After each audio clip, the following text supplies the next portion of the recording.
So yun nga po mga kaparokya, sino kaya ang Eat Bulaga host na ito ang tinutukoy ng dating sumali sa isang segment ng pananghaliang programa ng iconic trio na eventually mga kaparokya ay naging bahagi at naging parte nga po ito ng nasabing noontime show.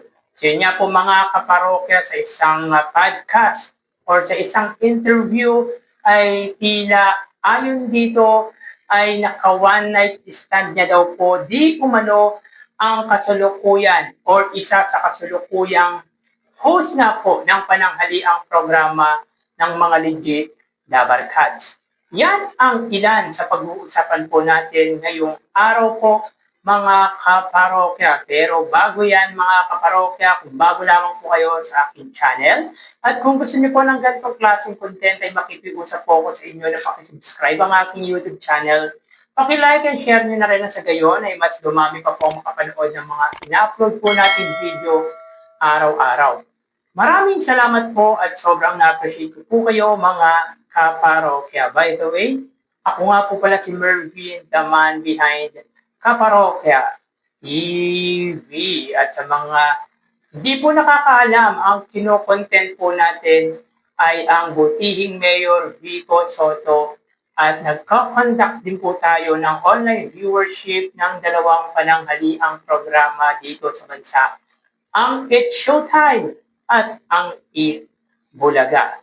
So ngayon po, ang pag-uusapan natin ay yung patungkol na po sa nililink or tila pa-blind item mga kaparokya ng dating bahagi or naging bahagi ng Eat Bulaga. Naging host din po ito mga kaparokya ng Eat Bulaga nung time na nasa GMA pa po ang pananghaliang programa ng Tito Vic and Joey. Ito po ay sumali mga kaparokya sa isang segment ng Eat Bulaga.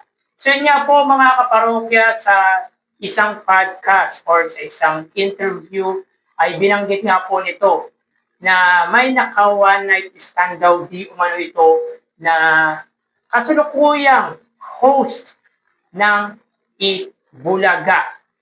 Ang taong ito mga kaparokya ay walang iba kundi si Jericho or mas kilala sa tawag na Echo. Ito po ay nanalo sa isang singing contest sa Eat Bulaga. Nakasalukuyan mga kaparokya, ayon dito ay nagtatrabaho sa Vice Comedy Bar. Sino kaya mga kaparokya ang kasalukuyang host na ito na naka one night stand? He did not mention naman po mga kaparokya yung names, pero kung iisipin nyo, sino ba ang mga kasalukuyang nasa hosting or casting ng Eat Bulaga? At sa personal perspective ko mga kaparokya, of course yung pwedeng maka one night stand nito ay yung katulad niya rin pong miyembro ng LGBTQ. At sino ba ang pwede po nating sabihin na pwede nitong naka one night stand? Sino-sino ba yung miyembro ng LGBTQ sa Eat Bulaga? Ito nga po ay si Alan Kay at si Paulo Ballesteros. At again mga kaparokya, wala naman po siyang binensyon na pangalan at hindi din po natin alam kung sino po sa kasalukuyang host ng Eat Bulaga ang naka one night stand nito. Pero ang nakakapagtaka and at the same time mga kaparokya ay nakaka-disappoint ay bakit kailangan pang banggitin sa isang podcast yung patungkol sa one night stand with one of the Eat Bulaga hosts. Parang personal na yon mga kaparokya na hindi naman na dapat binabanggit or hindi naman na dapat tinatapik sa isang podcast. Which is pwede naman po niyang itanggi kung totoo man po or hindi. Or let's say sabihin natin totoo na meron nga siyang naka one night stand. Pero syempre dapat isipin din nito yung kredibilidad ng noontime show na pinaghirapan niya po ng iconic trio. Syempre mga kaparokya, pwedeng maka-apekto ang sinabi nito sa pananghaliang programa ng Tito Vic and Joey. Knowing naman mga kaparokya, inililihis ng pananghaliang programa ng iconic trio sa mga issue ang Eat Bulaga. Sana nirespeto na lang nito yung reputasyon ng mga host, kung sino man po ang nililink nito sa sinasabi nitong one night stand. Yung reputasyon ng mga host, and of course, yung pangalan na iningatan niya po ng iconic trio. Hindi naman po kaila mga kaparokya na talagang laging inililis nga po sa mga issue ang Bulaga. Pero ito nga po mga kaparokya, kahit pasabihin po natin wala po siyang binanggit na pangalan kung sino pong host ang pinatutungkulan nito. Siyempre, hindi po natin pwedeng i-please ang isip ng mga tao. Siyempre, mag-iiba ang tingin ng ilang viewers or sumusuporta sa pananghaliang programa ng iconic trio sa mga host nito. Kumbaga, magiging palaisipan sa kanila kung sino ang host na pinatutungkulan nito. And yet, mga kaparokya, anong dahilan kung bakit kailangan pang banggitin yung patungkol sa one night stand with one of the hosts? Nagpapaka-relevant ba para mapag-usapan? Or maaari din ba na may sama ng loob ito sa Bulaga? Hindi po natin alam yung dahilan ng dating bahagi ng Bulaga na si Jericho or si Echo. Magkaganon man mga kaparokya, nire-respeto din naman po natin kung ano man po ang kanyang ipinahayag. Pero sana naisip din ito na pwedeng makaapekto sa pananghaliang programa sa mga hosts ang pinapatungkulan nito. Ano bang problema? Bakit kailangan mong i-mention yung mga bagay na dapat sinasarili mo na lang?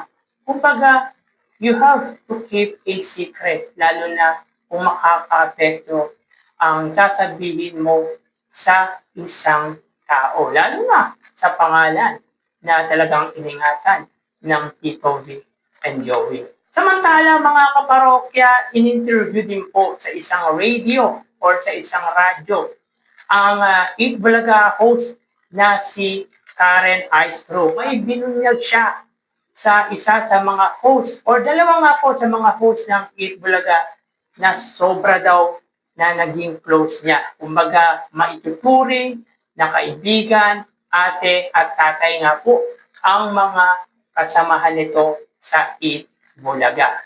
So yun nga po mga kaparokya na interview sa radio or sa radyo. If I'm not mistaken ay sa 92.3 FM Radio Manila. Ang DJ po dito mga kaparokya ay si DJ Jaiho na nakakasama naman po or nakasama lalo daw sa campaigning noong nagdaang eleksyon ni na Jose at Wally.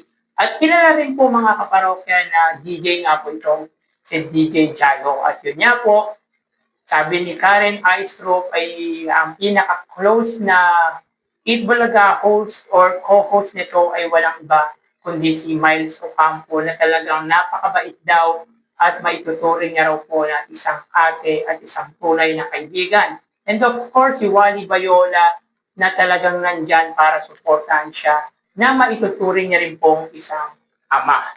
So talagang relevant na po talaga ang Bulaga host na ito sapagkat the more na ini-interview ka sa isang mainstream means ikaw po ay relative. Kumbaga, ikaw po ay relevant.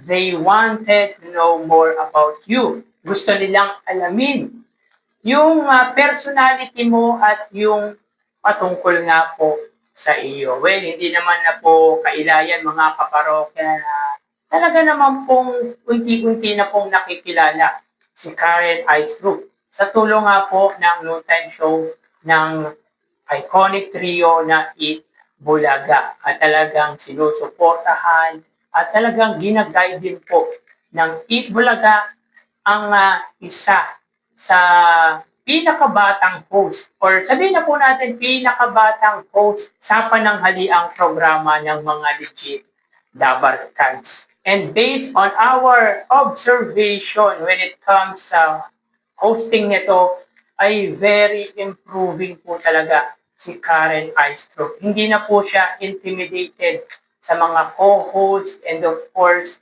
talagang nakikita na po natin mga kaparokya na unti-unti na po ito nakakapag-adjust sa kanyang ginagawa. Para na nga lang po siyang naglalaro sa Eat Bulaga. At then at the same time, mga kaparokya, marami talaga siyang natututunan sa mga kasamahan nito sa nasabing noontime show.